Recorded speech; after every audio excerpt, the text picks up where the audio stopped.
오늘 예배 나오신 모든 성도님들 주님의 이름으로 환영합니다. 예배 중에 우리 송주승 권사님 잠깐 불편하신 증세 있으셔서 아마 병원으로 그렇게 모시고 간 것 같습니다. 제가 뛰어내려 가려고 하려다가도 또 거기에 또 돕는 분들이 많이 계신 것 같아서 그렇게 기다렸습니다. 그리고 아직까지는 우리 찬송교회가 이런 일이 있어도 저한테 이쯤 되면 이제 어느 상황이다 연락이 와야 되는데 아직은 연락이 안 옵니다. 그래도 제가 하여튼 여러 가지 것들을 잘 하나님의 미쁘신 우리 은혜 가운데 있다 그렇게 생각하고 하여튼 그렇게 목양을 해나갈까 그렇게 생각을 합니다. 아마 우리 시온 찬양대도 그런 생각을 많이 하실 거예요. 이 결석하는 사람들 그냥 매주 출석 불러가지고 본때를 보여줘야 되겠다. 그런 생각이 들기도 할 텐데 아직까지 안 하잖아요. 안 하는 게 좋습니다. 끝까지 안 하고 지난주 얘기 드렸듯이 도덕적이고 합리적인 그런 이 설득 이것을 끝까지 하는 게 좋겠고 그래도 안 되면 어떻게 합니까? 그래도 안 되면 내가 희생해야지. 내가 희생하고 그렇게 나가는 중에 주님의 말씀의 깊이와 오묘함이 있고 또 주님의 말씀의 신실함이 있다는 사실을 다시 한번 우리가 오늘 말씀을 통해서 전해 듣고 확인할 수 있었으면 좋겠습니다. 책이 발간되면은 도서관에 다 보냅니다. 미국 국회 도서관에 가면 3,500만 권 책이 있다고 하는데 해마다 1년에 10,000권씩 더 쏟아 들어온다고 합니다. 그런데 그 중에서 제일 귀한 책은 성경책입니다. 왜 성경책이 제일 귀한 책이냐면은 다른 책들은 사람이 만든 책이에요. 근데 성경은 하나님이 만든 책입니다. 사람이 만든 책은 사람의 그 편향된 시각에서 자유로울 수가 없습니다. 요즘에도 교과서 보면은 그 주인공에 대한 평가에 따라 가지고 이 교과서를 우리가 받아들일 수 있다 없다 그렇게 얘기하지 않습니까? 그런데 성경은 편향된 시각이 없습니다. 성경은 어느 누가 읽어도 믿을 만한 그런 책입니다. 왜냐하면 믿을 만한 하나님이 말씀하신 그런 책이 성경책이기 때문에 그렇습니다. 그런데 요즘 문제가 생기는 것은 왜 생기냐면 편향되지 않고 사람이 살아가려면 하나님의 말씀, 성경책을 봐야 되는데 자꾸 사람이 만든 책을 보거나 사람의 견해에 귀를 기울이고 내가 다 공부했다. 내가 이제 다 도통했다. 내가 이제 다 알게 되었다. 내가 인생을 얼마나 오래 살았는데 나는 이제 체험으로 봐도 누가 나 쫓아올 사람이 없다. 여기서 문제가 생긴다는 것입니다. 우리 믿는 사람은 이 말씀으로 늘 우리를 편향되지 않게 하시고 또 말씀으로 늘 하나님께서 신실하신 하나님을 볼 수 있도록 인도하여 주시는 그런 은총 가운데 있는 것입니다. 이 말씀은 사람이 이 뼈대 있는 그런 삶을 살 수 있도록 그렇게 우리 안에서 골격을 갖추어 주고 이 뼈를 세워주는 그런 역할을 감당하게 됩니다. 우리가 사랑한다고 말할 때에 그것은 뜬구름 잡는 사랑을 말하는 것이 아닙니다.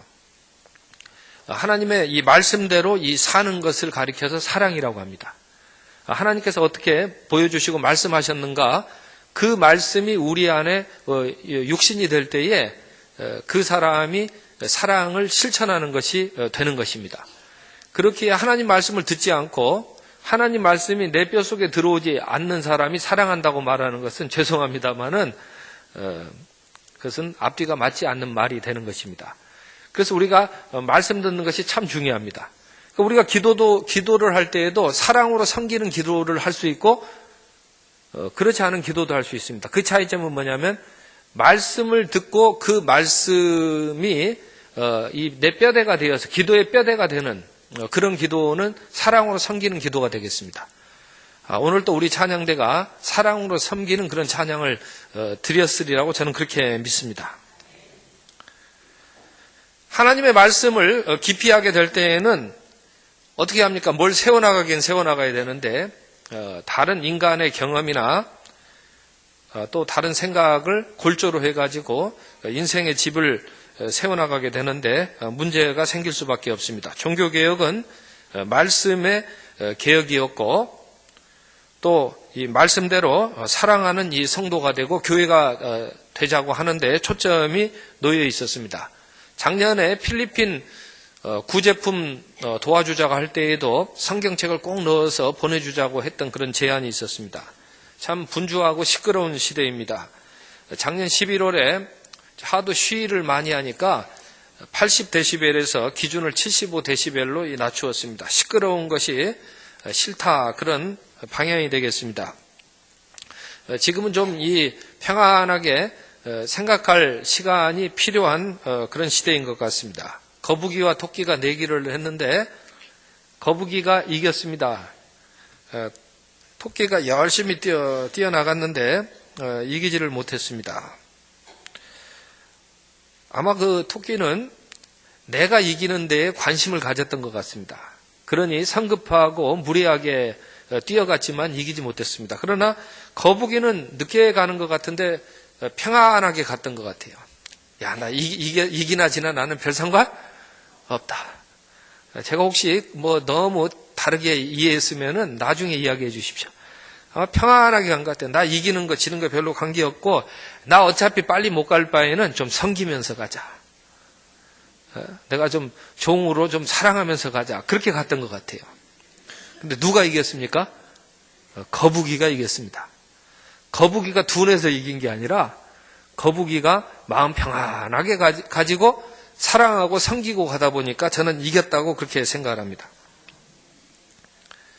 사울이 토끼처럼 출발이 좋았습니다. 그러나 하나님 주시는 말씀을 듣지 않았어요. 조급하고 무례하게 행동을 합니다. 그래서 끝이 결과가 좋지 않았습니다.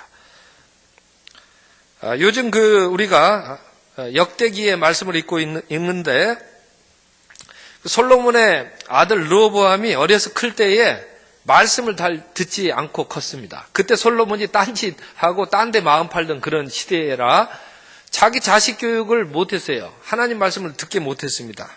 그러니까 이놈의 자식이 커가지고 르호보암이 왕이 됐는데 사랑으로 섬기지 못합니다. 왜냐하면 말씀이 들어가야 말씀대로 사는 게 사랑이잖아요. 말씀을 듣지 못하는데 어떻게 사랑을 하겠어요? 말씀대로 사는 게 사랑인데 그 가짜 사랑이죠. 그러니 말씀을 들었어야 되는데 말씀으로 이 골조가 없는 거예요. 뼈가 강단이 없는 겁니다. 흐물흐물해가지고 이게 뭔지 몰라요. 그러니 이 르호보암이 독재자가 되어버립니다. 그래서 어떻게 됐습니까? 나라가 쪼개졌지 않습니까? 그때 하나님께서 스마야라는 그런 선지자를 보내서 또 말 좀 들어라. 하나님 말씀 좀 듣고 살아라. 그렇게 이야기를 해주시죠. 그때 북이스라엘의 10지파가 가버렸고 남유다에는 2지파밖에 오지 않았습니다. 유다랑 베냐민 지파밖에 오지 않았는데 그런데 군사는 많았어요. 아마 19만 명 정도, 전투에 당장 동원할 수 있는 군사가 19만 명 정도 됐습니다. 그러니까 저쪽이 10지파라고 하더라도 아직 갖춰지기 전에 10지파니까 아직까지 힘이 왕에게 있었어요. 그러니까 르호보암이 속에 내가 전쟁해가지고 그냥 확 쓸어버리겠다. 화가 나잖아요. 그렇게 생각을 했는데 그때 하나님께서 스마야 선지자를 보내서 너 잘 생각해봐라. 너 지금 할 것은 저 10지파 네가 가서 쓸어버리는 일이 아니고 여기 남겨진 2지파라도 유다와 베냐민 지파라도 네가 잘 섬겨서 건축해라. 그런 이야기를 하는데 그때 달게 들었습니다. 참 감사한 일이죠. 2지파 남았는데 이 르호보암이 스마야 선지자의 하나님께서 주시는 말씀을 듣고 잘 건축을 해가지고 나라를 잘 세워나가니까 한 3년 정도 되니까 나라가 안정이 됐어요. 계속 그대로 가면 얼마나 좋겠습니까? 그러니까 조금 이제 안정이 되니까 이 역대하 12장 1절에 딱 뭐라고 써있냐면은 르호보암이 하나님의 말씀을 버렸다. 5년째 딱 되는 해에 4년째 변질되고 5년째 딱 하나님의 말씀을 버렸고 백성과 방백들도 다 이 르호보암 따라서 하나님 말씀 버렸다. 그렇게 기록을 했습니다. 제가 하나님이라면은 그냥 아주 이 녀석 영구 퇴출시켜 버렸을 겁니다. 그러니까 제가 하나님이 아닌 게 참 감사하죠. 하나님은 그렇게 안 하시고 또 그 스메 선지자를 보내가지고 너 정신 좀 차려란 말이에요. 너 종살이 좀 해야 되겠다. 그래서 그 애구방 시삭 옆에 군대 일으켜가지고 이 르호보암과 그 방백들 다 종살이 시키셨습니다. 그리고 이로써 내가 하나님을 섬기는 것과 또 다른 그 세상의 종이 되는 것의 차이점도 깨닫게 되고 또 이를 통해서 하나님이 뭘 좀 배웠으면 하는 거예요? 사랑으로 종노릇하는 것을 좀 배우기를 원하셨다는 것을 우리가 말씀 속에서 전해 듣게 되는 것입니다. 다윗은 시작이 화려했다고 볼 수 없습니다. 늘 말재였고 알려지지 않았고 사람들이 인정 안 했습니다. 그리고 처음도 망명 생활이 길었잖아요. 도피하는 기간이 길었습니다. 그런데 다윗은요 거북이처럼 하나님 말씀을 잘 듣고 살았습니다. 나 혼자만 이겨야 되겠다 이렇게 생각하지 않고 늘 그렇게 여유가 있게 하나님 말씀을 듣고 그렇게 살게 됩니다. 그래서 오늘 말씀 보면은 다윗은 하나님 말씀이 의롭다 이거예요. 하나님이 미쁘시다 이거예요. 나는 하나님 앞에 서면은 나는 거짓된 것이 드러나게 된다. 나는 그렇게 진실하지 못하다. 이 다윗의 회개하는 시편의 내용이 오늘 본문 이 3장 4절의 말씀입니다. 그래서 다윗은 한 가지 그 인생살이의 특징이 있었는데 내가 하나님 말씀을 잘 듣고 살아야 되겠다. 그렇게 다짐을 했습니다. 그래서 다윗은 하나님 말씀 잘 들으려고 나중에 역대기서에 보시면 알겠지만은 하나님의 말씀을 전하는 예언자를 우대했습니다. 사무엘을 깍듯이 모셨죠. 다윗은 하나님 말씀 잘 들으려고 제사장을 아주 우대했습니다. 제사장을 무시하지 않았습니다. 또 다윗은 하나님 말씀을 잘 들으려고 언약궤를 모셔오려고 했습니다. 다윗은 하나님 말씀 잘 들으려고 성전까지 지으려고 했습니다. 다윗은 하나님의 말씀을 들을 때에 내가 이 하나님의 말씀을 들어도 되고 안 들어도 되는 선택으로 들은 게 아니라 다윗은 하나님의 말씀을 어명으로 알고 들었습니다. 다윗은 그 주님을 보고 주님이라 그러잖아요. 그리고 자기의 다윗성을 가리켜서 주님의 도성이라 그러잖아요. 자기가 빼앗은 성이다 그렇게 하지 않고 그 다윗의 그 시편 1편에도 하나님 말씀 들어라 그러잖아요. 시편 1편 복 있는 사람은 하나님 말씀 듣고 살아라 그러잖아요. 시편 2편도 다윗이 지은 시편인데 왕의 제왕 시편입니다. 시편 2편은 하나님 말씀 들을 때 어명으로 알고 들어라. 시편 2편의 말씀입니다. 시편의 결론은 그러면 할렐루야 찬송하게 된다. 아멘 안 하시면 할 수 없고 하나님 말씀을 잘 듣고 산다는 건 뭐예요? 사랑으로 섬기고 살라는 그런 뜻이 되겠습니다.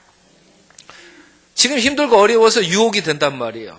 그러나 주님의 말씀대로 기도하고 이 찬송하고 살다 보면은 다 그것을 이겨내고 다시 사랑하는 사람으로 살게 될 수 있다라는 것을 다윗은 그 말씀으로 기도하고 찬송했는데 이것이야말로 시편의 연성이고 오늘날 필요한 그런 신앙의 정수가 되겠습니다. 다윗은 말씀으로 듣고 살 때에 주님의 말씀으로 듣고 살 때에 작지만 강한 물맷돌의 용사로 골리앗의 한탕주의를 배격하고 작은 일을 돌보는 사랑을 실천하게 되었습니다. 그래서 하나님은 다윗을 축복하여 주셨죠. 다윗은 힘이 그렇게 세지 않아요. 혼자 힘이 세면 얼마나 세겠어요. 그래서 하나님께서는 다윗에게 용맹스러운 용사들을 붙여주셨습니다. 그래서 다윗은 부족하고 연약하지만은 하나님께서는 다윗의 집이 영원히 쇠하지 않고 영광을 나타내는 가문으로 축복하여 주셨습니다. 그러니까 하나님이 이처럼 미쁘신 은혜를 베풀어 주시니까 우리가 이 사랑으로 섬기는 일도 괜찮죠. 저는 그렇게 생각합니다. 우리 한국교회 최초 목회자들을 보게 되면은 작은 사랑을 다 실천했던 분들입니다. 그래서 이기풍 목사님은 버리고 떠나는 그런 목양을 실천을 했습니다. 길선주 목사님은 매일 시간을 정해놓고 중보하며 기도를 하셨습니다. 한석진 목사님은 교회당에 그렇게 남녀 자리 구분했던 휘장을 떼내셨습니다. 그런데 이런 사랑들이 오늘날에도 식지 않고 교회의 이 튼튼한 이 뼈대가 되었다는 것입니다.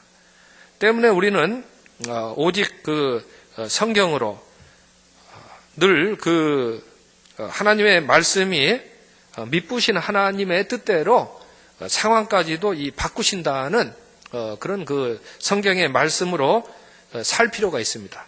그래야 인생을 불안에 떨지 않게 되고 인생이 뼈대가 든든하게 되어서 늘 평안하게 잘 살게 되는 것입니다.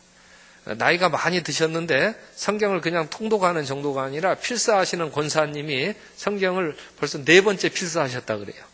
80 넘으셔서 필사를 시작을 하셨대요. 통독도 즐거운데 이 필사하시는 것도 참 즐거운 일이라고 그렇게 이야기를 해 주셨습니다. 주님은 뼈대가 약해서 허물어지는 그런 허약한 교회를 세우시지 아니하셨습니다. 주님은 반석 위에 말씀으로 든든하게 세워져 나가는 이 교회를 세우셨습니다. 만약 오늘날에 우리 교회가 불안하게 느낀다면 세상 사람들은 교회를 기준으로 삼고 인생의 집을 설계하지 않을 것입니다. 그러나 교회가 어떤 상황에도 튼튼하다는 것이 입증이 될 때에 사람들은 교회를 기준으로 삼고 인생의 집을 설계하게 될 것입니다. 교회가 어떤 상황에서도 사랑으로 실천하는 그런 뼈대 있는 그런 가문의 집이라는 것을 증명하게 하시려는 것이 하나님의 선하신 뜻 가운데 있는 것입니다. 다윗도 한번 그 집이 붕괴될 뻔했습니다. 다윗의 아내 중에 미갈이라고 있었는데 그 사울 왕의 딸이었죠. 왕의 딸이었고 이제 다윗은 목동 출신이다 보니까 아마 미갈이 좀 괄시를 했던 것 같아요. 그래서 다윗이 집에 가면은 행복하지가 않았다고 그렇게 추측을 합니다. 왜냐하면 콧대 높은 아내가 집에 있어가지고 맨날 앞에서는 섬기는 척하면서 뒤에 가서는 우습게 보는 거예요. 그래서 다윗이 집안에서는 별로 편안하지 않았다라고 그렇게 누가 이야기를 하셔서 제가 그냥 소개를 해드립니다. 그래서 다윗이 어느 날 그냥 나를 진정으로 이해해줄 그런 여인이 없을까 그렇게 생각하던 중에 밤에 그냥 그 누구죠? 밧세바. 그 밧세바를 만났더니 그냥 밧세바에게는 자기가 막 마음대로 하고 막 그렇게 할 수 있는 그런 일이 있었던 것 같아요. 잘못한 거죠. 그런데 다윗이 이를 은폐하려고 더욱 그 큰 죄를 범했습니다. 인간적으로 보면은 야 그럴 수 있잖아요. 야 이거 나를 이해해주는 이런 여인이 어디 있냔 말이에요. 딴 데 가면 없단 말이에요. 여기 가면은 나를 진짜 왕처럼 대해주고 나를 막 진짜 인간적으로 대해주고 막 다 그렇게 이렇게 섬겨주는 여인이 어디 있냔 말이에요. 내가 이 여인 취하는 게 합당하다 그렇게 생각할 수도 있잖아요. 근데 하나님이 보시기에는 그게 되는 겁니까? 안 되는 겁니까? 안 돼. 하나님 보실 때는 네 여인 미갈이 마음에 안 들더라도 네가 좀 말씀대로 잘 다시 한번 깊은 데로 가서 그물을 내릴 필요가 있겠다. 네가 다시 사랑으로 왜 상황이 안 바뀐다고 생각하냐? 왜 상대가 안 바뀐다고만 생각하냐? 하나님은 상황까지 바꾸시고 상대까지 바꾸시는 은혜 가운데 말씀하신다는 것을 너는 왜 모르느냐? 그러니까 내 주신 아내를 사랑하라. 하나님이 이렇게 말씀하실 때에는 그 아내를 바꾸실 작정을 하고 말씀하시는 것입니다. 아멘이 안 나와 버리시네. 도무지 하나님을 뭘로 하시는지 모르겠어요. 기무철에는 그렇게 못하도 하나님은 그렇게 하실 수 있다니까요. 하나님은 우리의 상황까지 바꾸시고 하나님은 우리의 아내까지 바꾸실 작정을 하시고 우리 보고 아내를 사랑하신다고 그렇게 불러주시고 말씀하시는 거예요.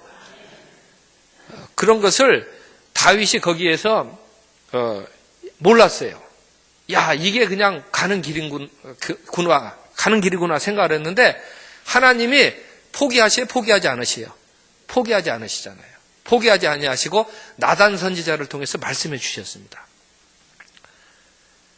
다윗아 내가 그렇게 생각하는 것은 하나님께서 내 주변의 모든 일들도 바꾸시고 새롭게 하시려는 그런 하나님의 뜻을 네가 잘 더 생각해 봐야 될 필요가 있겠다. 그러니 다윗이 거기에서 무릎을 꿇고 회개함으로 내가 무엇을 어떻게 사랑해야 할 것인지를 다시 깨닫고 작은 사랑을 실천하는 그런 일을 할 수 있게 되었다는 것을 기억해 주셨으면 좋겠습니다.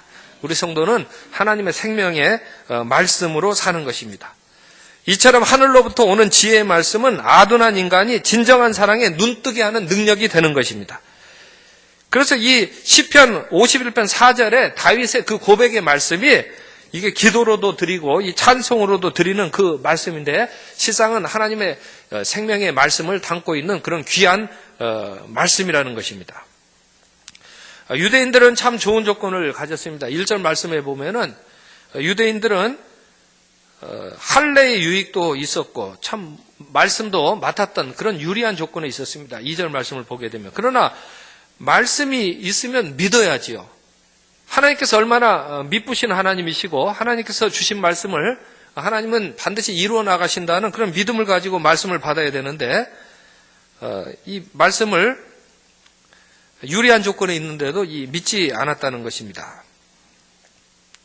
그런데 하나님께서는 유대인들을 늘 성실하게 미쁘신 은총으로 인도하여 주셨습니다. 그래서 광야 생활을 지날 때 보게 되면 유대인들이 말씀을 잘 안 들으려고 할 때쯤 되면은 시내산에 오래 머물게 하십니다. 그래서 하나님 말씀을 듣게 하실 때까지 성령으로 역사하여 주셨습니다.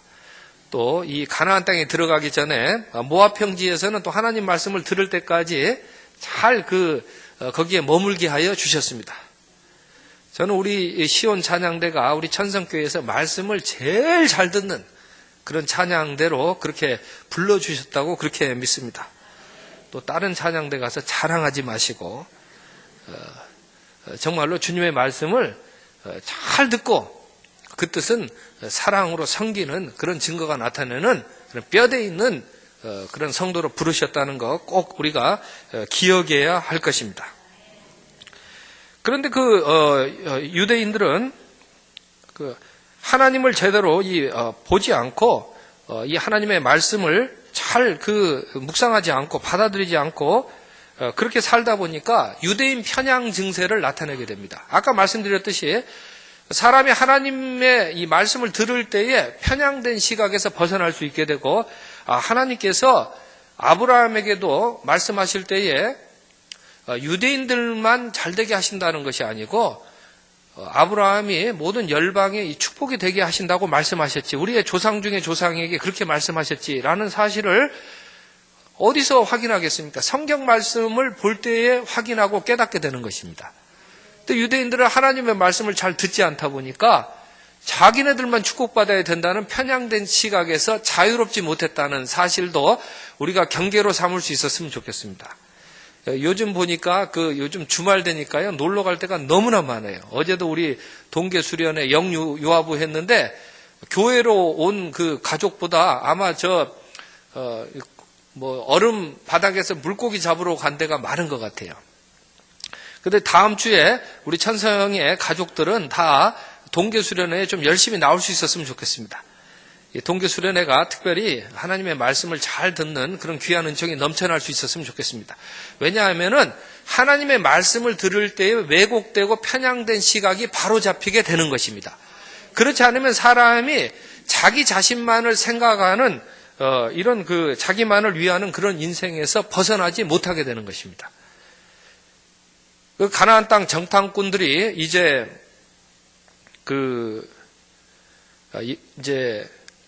갔다 왔지 않습니까? 그런데 여호수아와 갈렙만이 하나님께서는 우리가 저 땅에 가서도 영향력을 나타내기를 원하시고 우리가 저 땅에 가서도 사랑으로 섬기게 되는 것을 원하신다라고 그렇게 하나님의 말씀대로 대답을 했습니다. 나머지 사람들은요, 아이고 우리가 사는 게 좋습니다. 저쪽이 무서워서 그런 게 아니라 우리가 저거 가면은 우리만 잘 살면 되지 뭘 저기까지 우리가 가야 되고 저 사람들에게 우리가 선한 영향력을 미쳐야 되겠습니까? 라고 이렇게 편협한 대답을 했습니다. 그런데 하나님께서는 그렇게 사랑으로 섬기고자 하나님의 말씀을 받아들였던 여호수아 갈렙을 남은 이가 렘넌트라 그러죠. 남은 성도로 그렇게 축복하여 주셨을 뿐만 아니라 나중에 이 사람들이, 여호수아는 나중에 대표가 됐잖아요. 여호수아는 나중에 이스라엘 전체를 섬기는 그런 지도자가 되게 하셨고, 갈렙도 나이가 드셨어도 아주 앞장서서 그렇게 싸우는 많은 사람들이 우러러 볼 수 있는 그런 대표가 되게 하셨지 않습니까? 그래서 하나님께서는 말씀을 잘 지켜나가는 성도를 남은 성도로 축복하여 주실 뿐만 아니라 이제 환경을 바꿔주실 때에 그런 사람을 다 representative, 다 하나님께서 중요한 순간에 대표가 되게 하신다는 사실을 꼭 기억하셨으면 좋겠습니다. 우리 성도가 말씀을 잘 듣고 살면은요, 나중에 하나님께서는 우리가 세상 사람들에게도 그렇게 잘 일러줄 수 있는 그런 하나님의 정권 대사의 역할을 감당하게 하여 주시는 것입니다.